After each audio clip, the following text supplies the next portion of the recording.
After I was kidnapped, my family was practically relieved. The kidnappers had gotten the wrong person. My older brother, Lucas, the one they meant to snatch, had escaped. When the police rescued me, blood was seeping from almost every pore, but I didn't cry, didn't make a sound. I was diagnosed with emotional apathy. No emotions. I could no longer feel sad about anything happening around me. I felt freer than I had ever been. But later, they all regretted it. They cried, begging me to go back to my old self. When I was discharged from the hospital and returned home, the house was empty. Even the furniture had been moved out. Unable to reach anyone, I called our housekeeper Martha, only to find out they had moved. I went to the new address. My family was already seated at the dining table, ready for dinner. Seeing me walk in, everyone at the table looked a little uncomfortable. Why didn't anyone tell me you were moving? Oh, Lucas has been having nightmares lately, dreaming of being kidnapped. I thought maybe the old house wasn't good for him, so we found a new place, Mrs. Davis said, as casually as if discussing what was for dinner. You're back just in time. Sit down and eat with us. The table was laden with all of Lucas's favorite dishes. My face was covered with thick bandages, and I limped when I walked. No one seemed to notice or care. The old me would have been devastated. But now, I felt nothing. My emotions were gone. Seeing me calmly sit down, Lucas suddenly leaned over. I've been so scared these past few days. I didn't even dare to go out so I couldn't visit you. Mom and Dad were worried I'd get kidnapped too, so they stayed home with me. You don't blame me, do you?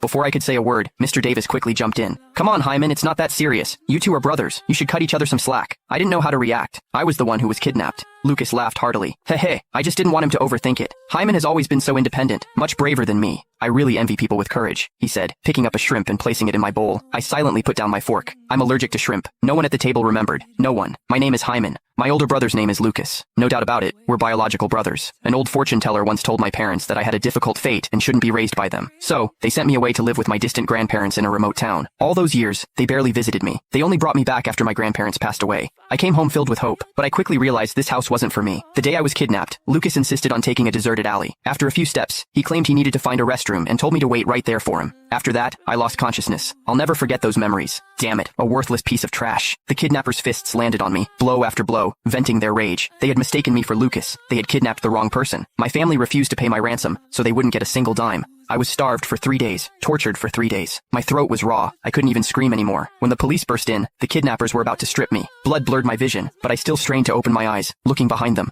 No one from my family had come. I wanted to cry, but no tears would fall. The doctor said I had post-traumatic stress disorder, manifesting as a loss of emotions, medically known as emotional apathy. The hospital room was empty. After the investigating police officers left, no one else came. At the dinner table, they treated me like I was invisible. The three of them chatted and laughed, a picture of a happy family. In the past, I would always try to join their conversations, but today, I did nothing. I'm finished. I casually grabbed a napkin from the table to wipe my hands. Which room am I staying in? Mrs. Davis paused, then collected herself. The other rooms haven't been tidied up yet. Lucas interjected. Hyman, don't blame Mom and Dad. They've been so busy with everything lately, they just can't keep up. He sounded like he was protecting our parents, but he was really hinting that I was being inconsiderate, something he'd done countless times. I simply asked, did I say I blamed them? I gently put down the napkin, my voice flat. Then I'll just pick an unoccupied room.